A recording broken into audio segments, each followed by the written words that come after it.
मकान देखकर, किसी का घर देखकर,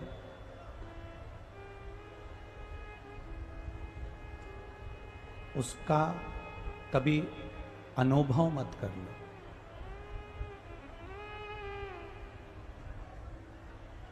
मकान देखकर कभी अंदाजा मत लगाना कि अच्छा है कि बुरा है, श्रेष्ठ है कि श्रेष्ठ नहीं है।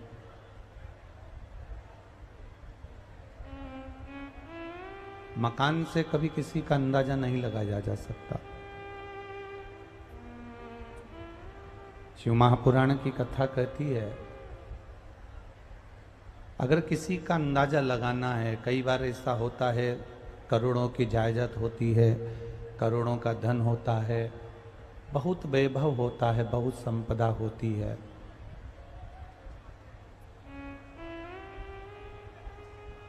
और वो वैभव, वो संपदा, वो घर, वो मकान जो 4 मंजिल का बना है, बंगला बना है, या बहुत अच्छा महल बना रखा है, और उसमें रहने वाले ही अगर ठीक ना हो तो वो मट्टी का महल किस काम का है, उसकी कीमत किस काम की है।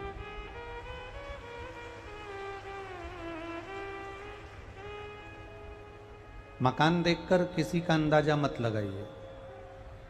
शिव महापुराण की कथा कहती है, अगर किसी का अंदाजा लगाना है तो मकान से मत लगाओ, अगर किसी का अंदाजा लगाना है तो उसके मन को देखकर अंदाजा लगाना कि वो कैसा है।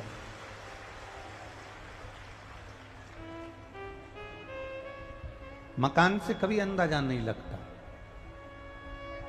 मकान से कभी अंदाजा नहीं लगा सकते कि ये मकान में रहने वाला व्यक्ति कैसा है। इसका धन देखकर, उसका वैभव देखकर, उसकी संपदा देखकर अंदाजा नहीं लगा सकते। पर शिव महापुराण की कथा कहती है, किसी का मन देखकर, किसी का चित्त देखकर, उसका व्यवहार देखकर अंदाजा लगाया जा सकता है कि व्यक्ति कैसा है।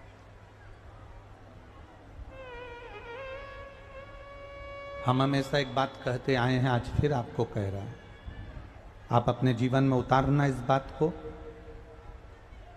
किसी धनपति के घर में शादी हो,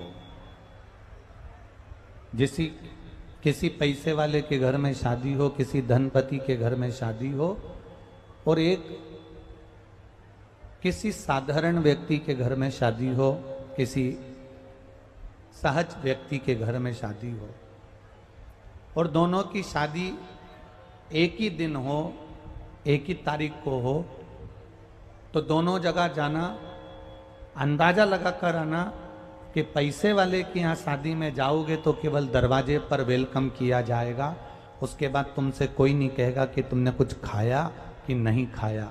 पर किसी साधारण गरीब व्यक्ति के यहाँ शादी में जाओगे तो वो तुम्हारे लिए आसन लगाएगा, पानी भरेगा, पंखा झेलेगा और तुम्हें भोजन कराएगा।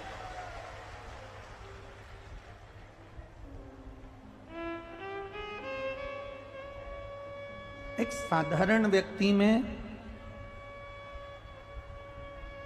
उसकी नम्रता, ऐसा नहीं कि धनपति में नम्रता नहीं होती या पैसे वालों में नम्रता नहीं होती। हम ये नहीं कहते कि पैसे वालों में नम्रता नहीं होती, होती है। पर यदि नम्रता का दर्शन यदि करना है, मान सम्मान का यदि दर्शन करना है, नम्रता का दर्शन करना है, मान सम्मान का दर्शन करना है, आदर का दर्शन करना है, तो आप किसी साधारण व्यक्ति का दर्शन कर सकते हैं।